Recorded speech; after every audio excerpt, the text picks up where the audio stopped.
আসসালামু আলাইকুম। প্রিয় শিক্ষার্থী বন্ধুরা, তোমরা দেখতে পাচ্ছ এখানে একটি অঙ্ক রয়েছে।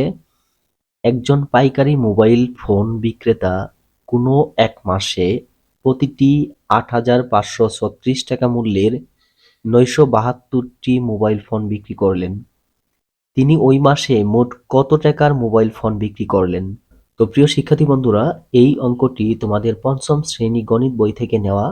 এই যে দেখতে পাচ্ছ, পঞ্চম শ্রেণী গণিত বইয়ের ২ পৃষ্ঠা থেকে নেওয়া। ওকে, আর এই অঙ্কটি অবশ্যই তোমাদের পঞ্চম শ্রেণীর নতুন যে গণিত বইটি আছে, তার মানে ২০২৬ সালের যে গণিত বই, সেই গণিত বই থেকে নেওয়া হয়েছে।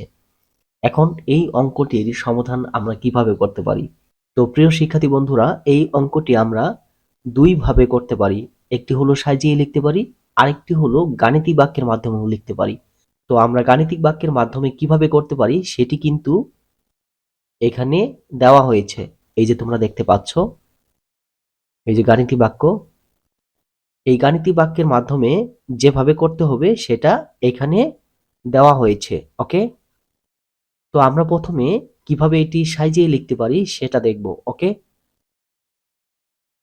এই যে দেখতে পাচ্ছ, প্রথমে আমি সমাধান দিয়েছি, তারপর লিখেছি একটি মোবাইল ফোনের মূল্য ৮,৫৩৬ টাকা। সুতরাং দিয়ে লিখেছি ৯৭২টি মোবাইল ফোনের মূল্য ৮,৫৩৬ গুণন ৯৭২। এটাকে যদি আমরা গুণ করি, গুণ করার পরে আমরা পেলাম হলো ৮২,৯৬,৯৯২ টাকা।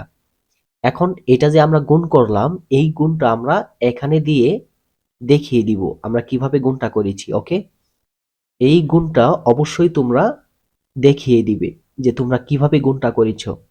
তো প্রিয় শিক্ষার্থী বন্ধুরা, তারপর তোমরা উত্তর দিয়ে এটা লিখে দিবে ৮২,৯৬,৯৯২ টাকার। ওকে, এখানে তোমরা অতএব দিয়েও লিখতে পারো, অতএব তিনি ৮২,৯৬,৯৯২ টাকার মোবাইল ফোন বিক্রি করলেন। ওকে, এখন গাণিতিক বাক্যের মাধ্যমে কিভাবে করবে সেটি কিন্তু এখানে দেওয়া আছে। ওকে, প্রথমে গাণিতিক বাক্য লিখবে, তারপর তোমরা এই যে এইভাবে গুণটা করে দিবে।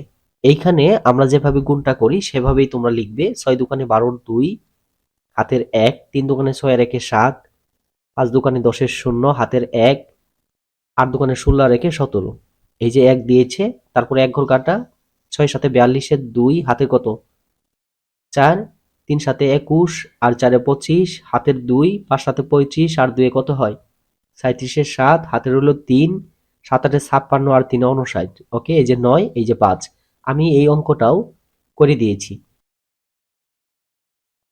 এই যে তোমরা দেখতে পাচ্ছ, গাণিতিক বাক্য লিখবা, লেখার পরে ৮,৫৩৬ গুণন দিবা ৯৭২ সমান সমান দিয়ে একটা ফাঁকা করে দিবা।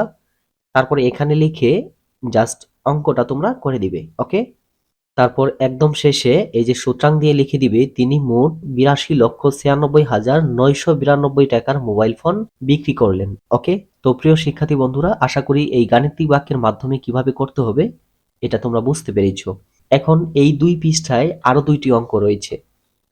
এই যে তোমরা দেখতে পাচ্ছ, এই যে একটা দেখতে পাচ্ছ ২ নং, উপরের প্রক্রিয়া অনুসরণ করে ৪,৭৬৫ কে ২,৩৫৪ দিয়ে উপরে নিচে গুণ করি। এই অঙ্কটা কিন্তু এখানে করে দিয়েছে। তো এই অঙ্কটা আমাদের করতে হবে না। তারপর একদম নিচে দেখতে পাচ্ছ ৯৩,৪৬২ কে ৩,৬৫২ দিয়ে গুণ করি। এই অঙ্কটার সমাধান আমরা কিভাবে করতে পারি? আমি অবশ্য এই অঙ্কটার সমাধানটাও তোমাদেরকে করে দিয়েছি, তোমরা দেখতে পাচ্ছ। এই যে দেখতে পাচ্ছ ১ নং, ৯৩,৪৬২ কে ৩,৬৫২ দিয়ে গুণ করি। তারপর তোমরা এখানে লিখে কমা দিবে, কমা দেওয়ার পরে ৯৩,৪৬২ লিখবে, তারপর নিচে লিখবে ৩,৬৫২। এটাকে স্বাভাবিকভাবে আমরা যে গুণ করি সেইভাবেই গুণটা করবে। গুণ করার পরে তোমরা পাবে হলো প্রথমে ৩ ঘর পরে কমা, তারপর ২ ঘর, আবারও ২ ঘর। তার মানে কত আসলো দেখো তো? ৩৪,১৩,২৩,২২৪। ওকে, তারপর সূত্রাং দিয়ে লিখবে গুণফল সমান ৩৪,১৩,২৩,২২৪। ওকে, তো প্রিয় শিক্ষার্থী বন্ধুরা, আশা করি এই অঙ্কটিও তোমরা বুঝতে পেরেছো।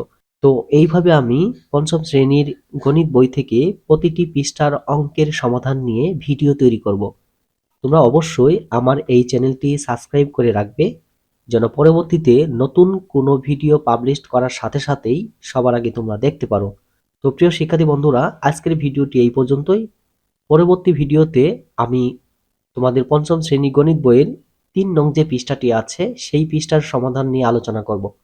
তো প্রিয় শিক্ষার্থী বন্ধুরা, সবাই ভালো থাকো, সুস্থ থাকো। আসসালামু আলাইকুম।